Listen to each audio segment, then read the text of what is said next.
Perkenalkan kami dari kelompok Alan Diktet. Pada kesempatan kali ini kami akan mempresentasikan mengenai hasil tugas besar sistem informasi kami, dimulai dari mencari masalah yang ada hingga merancang solusinya. Untuk perusahaan yang kami ambil itu bernama PT Pratama Abadi Santana. Jadi untuk perusahaan ini adalah perusahaan yang bergerak di bidang elektronik. Namun ketika kita melakukan interview dengan ownernya, terdapat beberapa masalah yang dialami oleh perusahaan tersebut. Di antaranya, yang pertama adalah perusahaan ini memiliki kesulitan dalam melacak kemajuan pengiriman dan status barang dalam rantai pasok. Jadi untuk sekarang mereka tidak memiliki sistem tracking untuk setiap barang yang mereka kirim kepada konsumen-konsumennya. Masalah yang kedua, itu perusahaan ini memiliki kesulitan dalam penagihan kepada pelanggan. Jadi setelah kami interview kemarin, itu ownernya bercerita bahwa banyak konsumennya yang tidak membayar tepat waktu, sehingga menghambat pembelian produk dari supplier karena transaksi sebelumnya yang tertunda sehingga dana belum mencair. Lalu masalah yang ketiga atau yang terakhir itu PT Pertama Bali Santana belum memiliki sistem dan platform teknologi yang mendukung kebutuhan operasional. Kenapa? Karena saat ini platform aplikasi yang mereka pakai itu masih terpecah-pecah. Contohnya mereka menggunakan WhatsApp untuk komunikasinya, lalu memakai Excel sebagai inventory-nya, dan harus ganti-ganti aplikasi ini menghambat proses operasionalnya, sehingga dibutuhkan sebuah solusi dari masalah-masalah yang dialami oleh PT Pertama Beli Santana. Sebelum merancang solusinya, diperlukan analisis gap terlebih dahulu untuk bisa mencari apa saja yang kami bisa mencari, kami bisa rancang solusinya.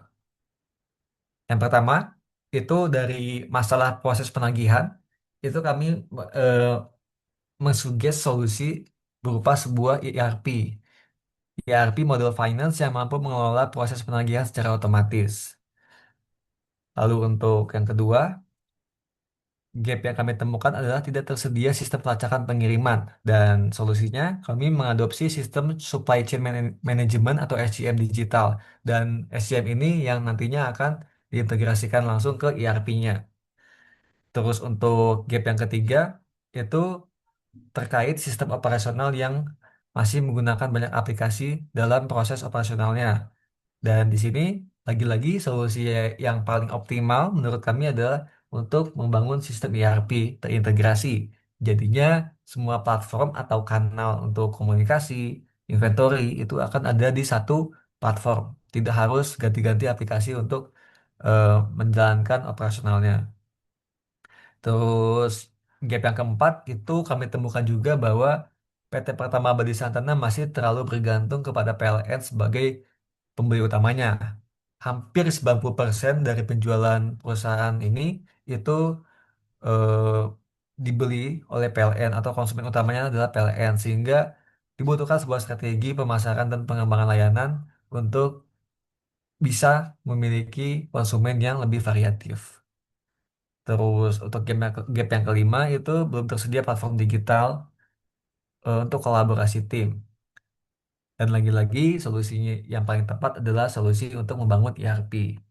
Sehingga dari masalah-masalah ini, lalu analisis gap yang kami temukan, kami sudah memiliki eh, banyak ajuan imple- solusi, dan dari banyak ajuan solusi itu kami melakukan voting mana solusi yang sekiranya lebih paling bagus untuk diimplementasikan untuk masalah-masalah yang sudah disebutkan sebelumnya. Dan dari voting tersebut, yang paling bagus solusinya adalah kami mengambil sistem ERP terintegrasi.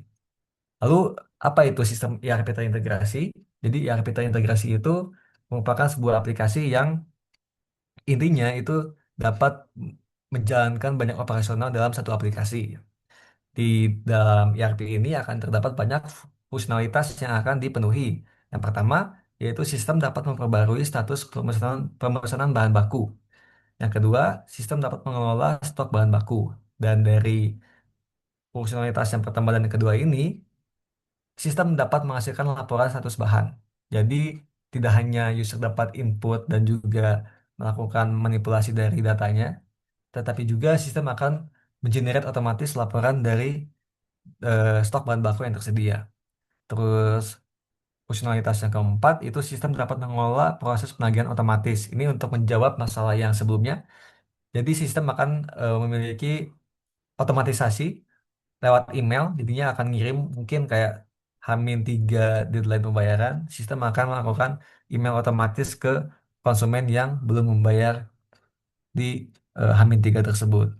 Lalu untuk fungsionalitas yang kelima, sistem dapat melakukan peramalan kebutuhan bahan baku. Nah, ini cara bekerjanya adalah kami melakukan tracing dari beberapa bulan terakhir dan akan meramalkan apa sih yang akan terjadi di bulan depannya berdasarkan histori sebelumnya. Terus yang terakhir atau fungsionalitas yang keenam, sistem dapat menghasilkan jadwal dan rute yang teroptimasi. Jadi begitu flow dari mulai kami menganalisis masalah, analisis gap, hingga kami merancang solusinya yang kami dapatkan yaitu membuat sistem ERP.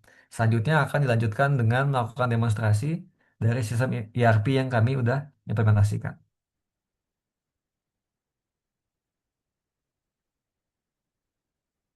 Silakan dilanjutkan oleh Albert. Oke, sebelumnya Akmal bisa share screen demo ininya, Odoo-nya.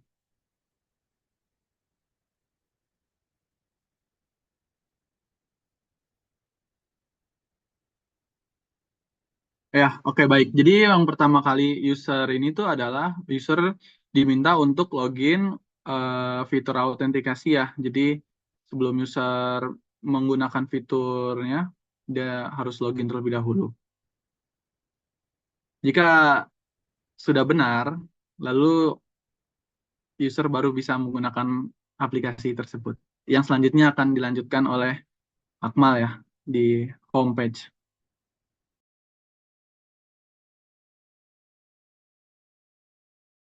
Baik, sebelum kita melanjutkan ke fitur utama dari ERP kami, terdapat homepage terlebih dahulu.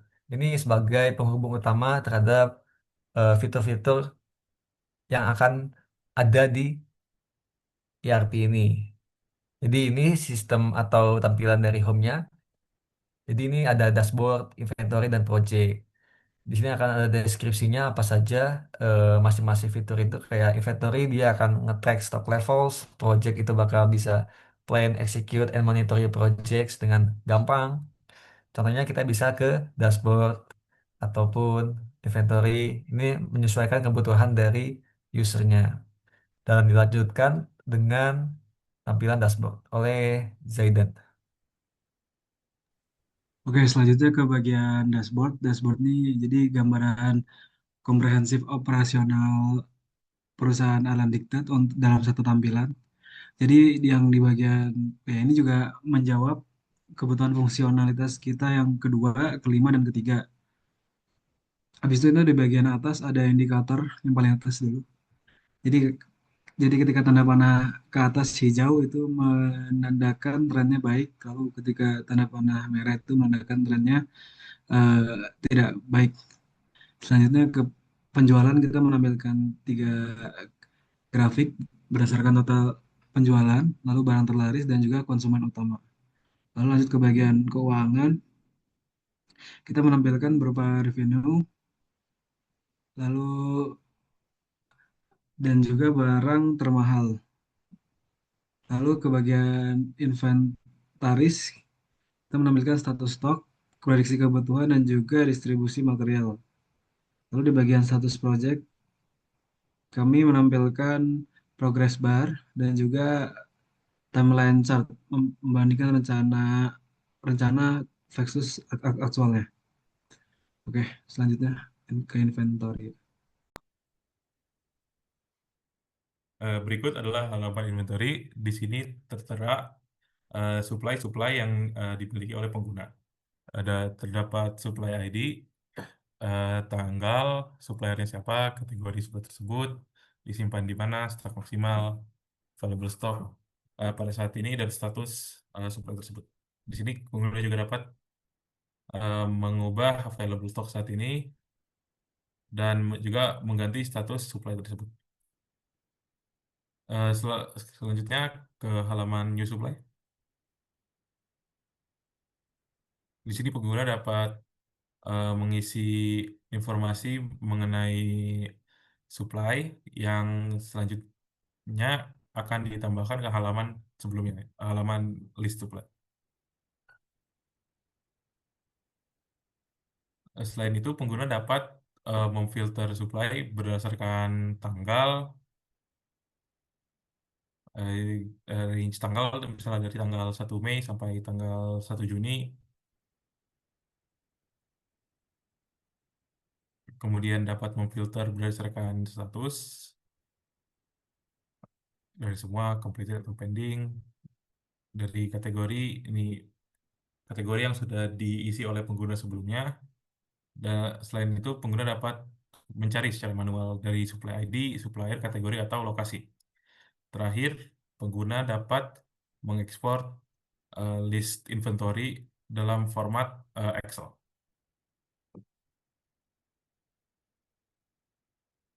Untuk halaman inventory seperti itu. Dilanjutkan dengan halaman project.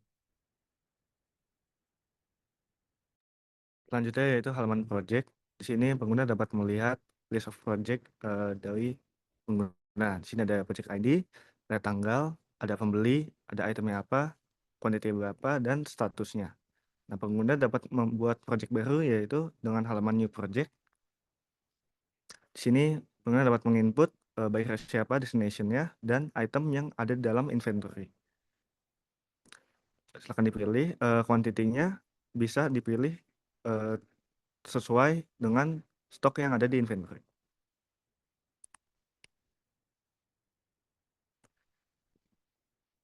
Kemudian pengguna dapat memfilter sesuai project ID, buyer ataupun item, dan pengguna dapat memfilter juga berdasarkan tanggal. Yang terakhir, pengguna dapat mengekspor kepada Excel.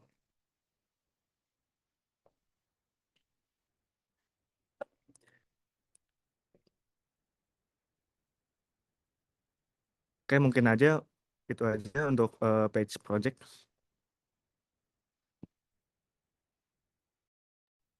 Baik, karena semua fungsionalitas di dokumen dan solusi yang kami rancang itu sudah sesuai semua, jadi eh, maaf apabila ada kekurangan. Terima kasih.